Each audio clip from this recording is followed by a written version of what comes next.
So this paper that we're publishing right now, basically the goal of it was to look at how mangroves, which are these coastal tropical trees, could be impacting intertidal oyster reefs. So oysters are really, really important to coastal ecosystems.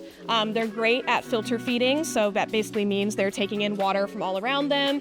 They're taking in the plankton, the algae, the sediment, all the stuff that makes the water really murky, and they basically eat all of that, ingest it, and spit the water back out, leaving it cleaner than it was before. So potentially loss of oyster reefs could mean that that ability to filter and clean the water could go away. Mangroves might be able to acidify surrounding sediment, which is a really natural process for mangroves, but could be not so great for oysters. Oysters, since they are a shell-forming organism, they basically are prone to dissolution in acidic conditions. So as the acidity increases, the oyster shells might actually degrade, which would impact the overall reef sustainability and ability of those reefs to provide those services that we really want them to. My research, basically what we did is we picked a couple different types of habitat. So oyster reefs without any mangroves, oyster reefs with mangroves, fully mangrove dominated areas. And we basically compared the sediment pH, the pore water, which is that water within the sediment, comparing the pH to see how acidic it was at each of those kinds of habitat types.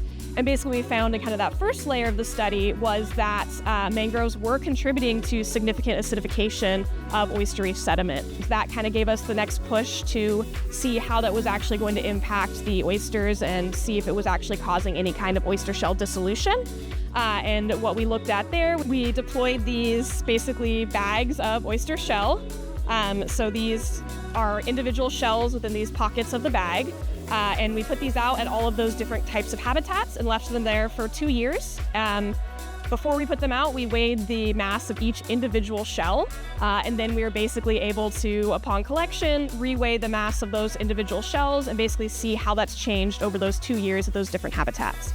And what we found was that at a normal oyster reef, without any mangroves present, these shells basically lost about 1% of their mass over that 2-year period. But at our mangrove-dominated sites, these shells were losing on average 8% of their mass, with some extreme of shells losing basically 40% of their mass over those 2 years, which is really dramatic and actually visibly can see how much of that shell was degraded away just being at that site. So some of the things that we're testing currently, we have this first one here. This is bees elements, or bees mats is what we call them.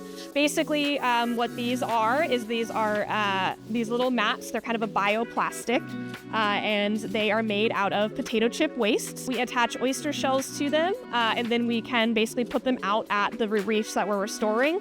And oysters will be able to recruit to the shells that are attached to these mats.